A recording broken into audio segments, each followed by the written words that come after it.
వినయ్ గారు, మీకు ఇష్టమైన క్రికెటర్ ఎవరు? మీ ఫేవరెట్? యువరాజ్ సింగ్. యువరాజ్ సింగ్. Hmm. ఎప్పుడైనా మీట్ అయ్యారా? కలిసాను ఎప్పుడు? ఆఫీస్ లో ఒకసారి కలిసాను స్టార్ స్పోర్ట్స్ లో. ఓకే. బట్ ఆయన లైఫ్ చాలా మందికి ఇన్స్పిరేషన్ అండి. వరల్డ్ కప్ టైంలో క్యాన్సర్ ఉంది, అది కూడా చెప్పకుండా ఎక్కడ చేయకుండా వరల్డ్ కప్ గెలిపించారు. అంటే ఆయనని కాదు, ఎంటైర్ టీం మొత్తం Yeah, yeah, కాంట్రిబ్యూషన్ ఉండింది. బట్ ఆ సిక్సర్లు కొట్టిన విధానం అండ్ ఇట్స్ వెరీ ఫ్లాంబాయింట్, చూస్తుంటే అలా చూడాలనిపిస్తుంది. యాంగ్రీ యంగ్ మ్యాన్ లాగా అలా ఉంటారు. ఆ తర్వాత ఆ రేంజ్ ఆఫ్ లుక్స్ లో కానివ్వండి, గేమ్ లో కానివ్వండి, నాకు అంత పర్సనలీ మేబీ నేను ఆ టీమ్స్ లో ఉన్నప్పుడు యువరాజ్ ని చూసానేమో, నాకు అదే ఆ పిక్చరే గుర్తు బ్రెయిన్ లో. ఓకే. అలా ఫీడ్ అయిపోయి ఆ 6 6లు కొట్టింది. ఆ 6 సిక్సర్. మాకు యువరాజ్ గారు అనగానే అదే గుర్తొస్తుంది. ఎస్, చెప్పి మరీ కొడతాడు ఆయన. నెక్స్ట్ చూడు అని చెప్పి. Yeah. ఏంటి ఎప్పుడు ఇన్సిల్ మీట్ అయ్యారు? నేను One time. ఒకసారి ఆఫీస్ లో కలిసాను. మాట్లాడారా? I just said hello. Favorite. I'm a big fan of you అని మాట్లాడాను. హీ వాస్ వెరీ నైస్, పొలైట్లీ తీసుకున్నారు అంతే. I didn't even click a picture with him అయ్యో. Because I know some day నేను ఎక్కడో ఇంటర్వ్యూ చేస్తా, మళ్ళీ కలుస్తాం. బట్ ఇలా నాకు కలవడం ఇష్టం లేదు. జస్ట్ హాయ్ బై వరకు ఫైన్ అని చెప్పి ఆ రోజు కలిసి వచ్చేసి. యా. అయితే త్వరలో మళ్ళీ కలవాలి. వినయ్ గారు యువరాజ్ గారిని కలవబోతున్నాను అన్న. అంటే ఇప్పుడు మామూలుగా మీరు హోస్ట్ చేస్తూ ఉంటారు, అన్ని చేస్తూ ఉంటారు. ఎంత హోస్ట్ చేస్తున్నా కూడా యాజ్ అ పర్సనల్ ఫీలింగ్ అనేది ఒకటి ఉంటుంది. సో అలా యాజ్ అ క్రికెట్ లో చూసుకుంటే మీ హార్ట్ బ్రేక్ అయిన సిచ్యువేషన్ ఎప్పుడైనా ఉందా? అబ్బా, ఆ టైప్. హార్ట్ బ్రేక్ కాదు అసలు. 2 వారాలు నేను మా ఆయన రూమ్ నుంచి కూడా బయటకు రాలేదు. వరల్డ్ కప్ ఇండియా ఓడిపోయినాం. Oh my god, 10 matches back to back గెలిచారు. ఆ వరల్డ్ కప్ నేను మొన్న 2023లో ప్రతి వెన్యూకి ఆల్మోస్ట్ వెళ్ళా. ఇండియా పాకిస్తాన్ మ్యాచ్ కి అహ్మదాబాద్ స్టేడియంలో ఉన్నాను నేను. ఓకే, లైవ్ అక్కడి నుంచి స్టేడియం. మన సెలబ్రిటీస్ అందరు స్టాండ్స్ లో కూర్చున్నారు. నేను రోప్ కి యువతల పక్కన, నేను పక్కన రవి శాస్త్రి గారు, ఆల్ దిస్ పీపుల్ టుగెదర్. వాళ్ళందరితో కలిసి వాళ్ళు ఇంగ్లీష్ ఫీడ్ కి చేస్తున్నారు, అఫ్ కోర్స్ నేను తెలుగు చేస్తున్నాను. బట్ మన ఇండియన్ టీమ్ తో వాళ్ళు ఎక్కడికి వెళ్తే వాళ్ళతో పాటు ట్రావెల్ అయ్యి దగ్గర నుంచి మ్యాచెస్ చూసి టీమ్స్ అందరితో ఇంటరాక్ట్ అయ్యి వరల్డ్ కప్ అక్కడ స్టార్ట్ అయింది. తర్వాత ఆల్మోస్ట్ చాలా మ్యాచెస్ నేను వాళ్ళతో ట్రావెల్ చేయడం జరిగింది. హైదరాబాద్ లో పాకిస్తాన్ మ్యాచెస్ హోస్ట్ చేశాను. తర్వాత semifinal match Virat Kohli 50th century కొట్టి సచిన్ టెండూల్కర్ ముందున్నారు స్టాండ్స్ లో. I was just standing next to him. He just came and did this to Sachin Tendulkar. ఆ మ్యాచ్ నేను లైవ్ హోస్ట్ చేస్తున్నా. అంత హై వరకు వెళ్ళిన ఇండియాకి ఫైనల్స్ లో ఏం జరిగింది? ఆ మ్యాచ్ నేను స్టేడియంకి వెళ్ళలేదు, నేను స్టూడియోలో ఉన్నా. అదే జరిగింది, మీరు వెళ్ళకపోవడమే జరిగింది. మీరు వెళ్ళుంటే గెలిచింది. నా హార్ట్ బ్రేక్ అయింది. నేను సల్మాన్ ఖాన్ ఉన్నాం స్టూడియోలో, మనతో పాటు నాని గారు జాయిన్ అయ్యారు తెలుగు ఫీడ్ కి. ఇంతమంది ఉన్నాం, అందరం చీర్ చేస్తున్నాం ఇండియా కోసం. బట్ వెరీ అన్ఫార్చునేట్, ఆ రోజు అసలు నాకు పోస్ట్ షో ఇంకా స్టార్ట్ చేసే ముందు ఏడుపు వస్తుంది, గల్లంబడి నీళ్ళు వస్తున్నాయి. నేనేమో యాంకర్ నన్ను గుర్తుంచుకోవాలి. I'm not a fan, I have to be a bloody anchor on the show. వచ్చి నించుని షో చేస్తూ నాకు ఇప్పుడు కూడా తలుచుకుంటే ఎందుకో ఆ ఏడుపల్లా వచ్చేస్తుంది అనమాట. దెన్ షో ఫినిష్ చేసేసా. మా ఎక్స్పర్ట్స్ వేరే కామెంటేటర్స్ అన్నారు, కమాన్ వీ ప్రొఫెషనల్, ఎందుకు ఏడుస్తున్నావు నువ్వు చిన్న పిల్లలాగా అని అన్నారు. కానీ but I'm like okay, I'm not doing this anymore అని చెప్పి అది అయిపోయిన తర్వాత నేను యాక్చువల్లీ ఒకవేళ ఇండియా గెలిస్తే బాంబేలో ర్యాలీ ఉంది నెక్స్ట్ డే. కప్ తీసుకొని వచ్చిన తర్వాత చాలా పెద్ద పెద్ద ప్లానింగ్స్ ఉండినాయి, ఏం లేకుండా ఓకే ఓడిపోయా అని చెప్పి సైలెంట్ గా congratulations Australia, you done a good job అని చెప్పి నెక్స్ట్ డే ఫ్లైట్ తీసుకుని హైదరాబాద్కి వచ్చేసి 2 వారాలు రూమ్ లో అలానే కూర్చొని ఉన్నా. అసలు ఎటు చూసినా వరల్డ్ కప్ పోయిందా, ఇంకా పోయిందా, ఇది ఒక డ్రీమ్ ఏమో, లేదు ఇండియా గెలుస్తుంది. ఇంకా అలా ఒక ఈవెన్ చెప్పా కదా, విషయాలు కూడా చాలా closely connected to cricket.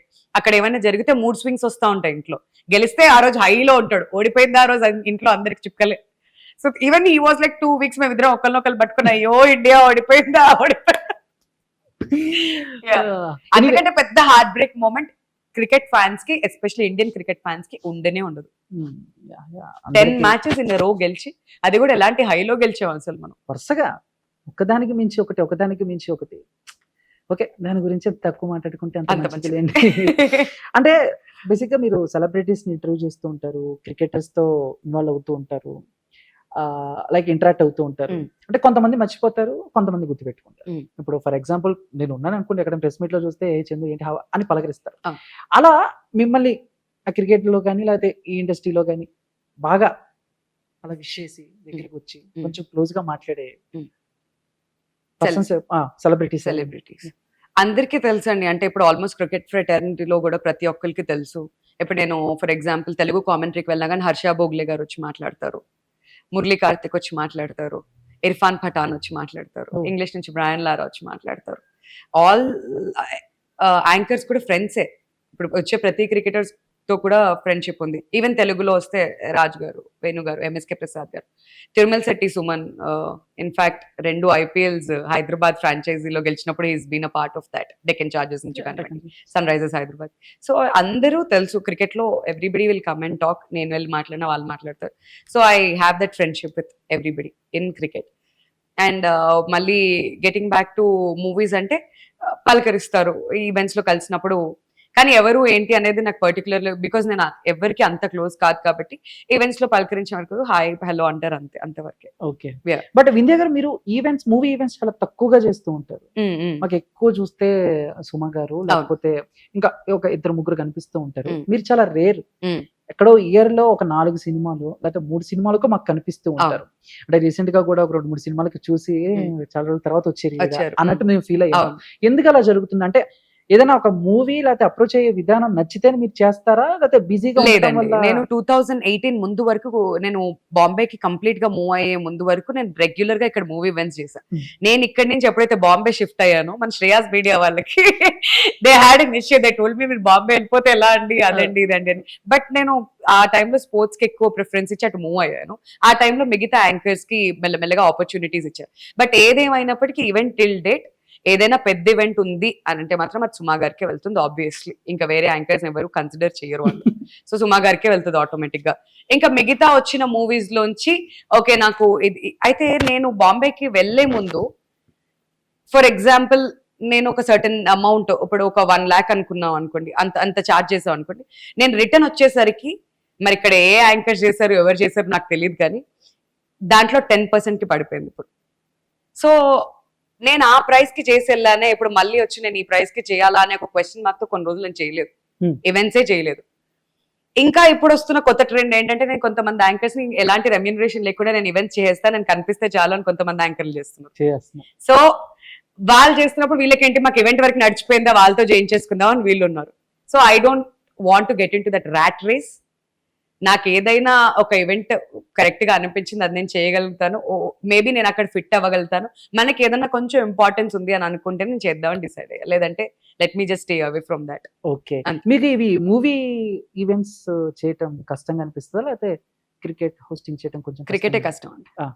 Movie events ఏంటంటే మనం ఏదైనా మాట్లాడేయచ్చు, ఒక గ్యాప్ ఏదైనా వచ్చినా కానీ మనం టక అని చెప్పి ఏదైనా మాట్లాడేయచ్చు, మనకు నచ్చినట్టు ఉండొచ్చు. బట్ క్రికెట్ అలా కాదు. ఒకసారి ఏదైనా నంబర్ మిస్ అయినా, ఓకే, ఒక స్టాట్ మిస్ అయినా కానీ చూసే జనాలు అంత పిచ్చి వాళ్ళు కాదు. వాళ్ళకి క్రికెటర్స్ అంటే దేవుళ్ళ లాగా. సో వాళ్ళకి ప్రతి స్టాట్ తెలుసు, ప్రతి లెక్క తెలుసు. అక్కడ ఒక చిన్న మిస్టేక్ ఏమైనా చేసినా కానీ గాన్. ఈవెన్ మూవీ ఈవెంట్స్ కూడా మనం కాస్ట్ అండ్ క్రూ అందరినీ గుర్తుపెట్టుకుని చేసేంత వరకు ఓకే. దాని తర్వాత మధ్యలో కింద వాళ్ళతో ఎవరితోనో మాట్లాడి అది ఏదైనా కానీ మనం బిల్డ్ చేసుకోవచ్చు, that is fine. But cricket and sports are always tough compare to entertainment.